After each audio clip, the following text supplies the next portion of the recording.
যখন আপনার নামে কেউ বদনাম করে আপনার সামনে কিংবা আপনার পেছনে, আপনার প্রথম কাজ হচ্ছে আল্লাহকে ধন্যবাদ দেওয়া। পড়েন সবাই সুবহানাল্লাহ।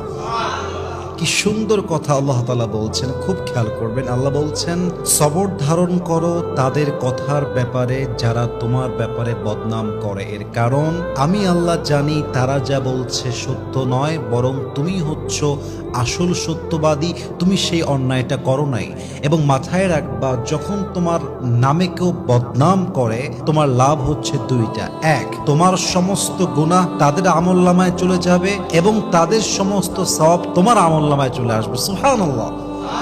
তো যারা বদনাম করবে তাদের জন্য আপনি আফসোস করবেন যে ইস রে, আমার ভাইটা বোঝে না, আল্লাহ আমার ভাইকে তুমি হেদায়াত দান করো। কিন্তু মানুষের বদনামের জন্য, অন্যের চরিত্র নষ্ট হওয়ার জন্য নিজের চরিত্র নষ্ট করা, এটা বোকামি ছাড়া আর কিছুই হতে পারে না। ঠিক কিনা বলেন? অতএব আজ থেকে বদনাম করলে নারাজ হবেন না, মন ছোট করবেন না, ভরসা রাখবেন এক সত্তার উপরে, তিনি কে?